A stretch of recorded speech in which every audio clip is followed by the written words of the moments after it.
Intro.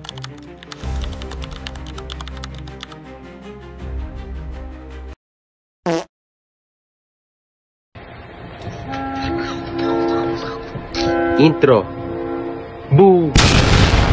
Hi! Kumusta kayo dyan? Ngayon, ready na ba kayo? George, saan? Tungkol saan, George? Ready na ba kayong matuto at balikan ang nakaraan? Di pa? Pues wala kayong magagawa kasi ngayong araw, pag-uusapan natin kung ano-ano nga ba ang naging magagandang epekto at naging hindi kaganda-gandang epekto ng pananakop ng Kastila sa ating wika. Ready ka na? Siyempre, tara! Ayun! Pero kapatid, bago tayo magsimula, magkaroon mo tayo ng kakaunting history rewind. So, nung unang 1500s sa Pilipinas, nung dumating ang mga Espanyol, hindi lang relihiyon at espada ang kanilang dala, pati ang kanilang wika, ang Espanyol. Pero guys, let's be fair din naman, no? Kasi kahit papano, may mga magagandang epekto rin naman yung pananakop nila kahit medyo nakaka-grr na lang talaga. So yun, 300 years na nila tayong sinakop. Pero dahil nga napakatagal nung 300 years na yun, syempre meron silang mga naging epekto sa ating ninunong wika.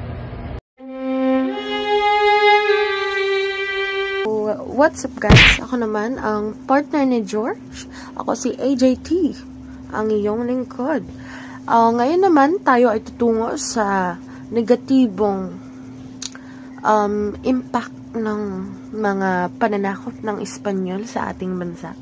Dahil si George ay masyadong masaya sa mga naidulot ng Espanyol sa atin.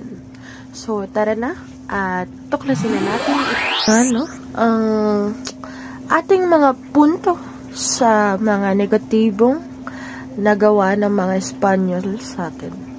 So, ang una kong punto, meron akong dalawang punto. Wow. Ang una kong punto ay ang kanilang pagbibigay ng buwis, pagpapatupad ng buwis sa mga, 'di ba, may mga ano tayo, yung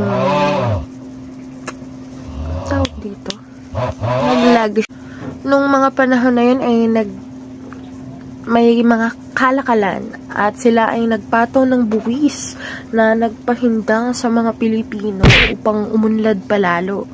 At ang buwis na yon ay napupunta sa kanila dahil pinakailaman din nila ang ating gobyerno nung mga time na yon. And yun ang una kong punto. At ang pangalawa kong punto ay polo e-serbisyo. Hindi lang yun para sa kabataan, kundi maraming Pilipino ang mga sapilitang pinagtrabaho nila para sa yaman na gusto nilang makuha. At isang trivia lang sa pananakop nila, ang Pilipinas ay mayaman sa mga sangkap at spices, ganyan. Kaya sinakop nila tayo. Yan. Wala decision sila sa buhay nila. Hindi tayo na unlad ngayon. So, yun nga. Mag-outro ako. Ngayon, tayo ay magtatapos na. Ako ang iyong lingkod, AJT, partner ni George. Naway may natutunan kayo. Paalam! Bye-bye!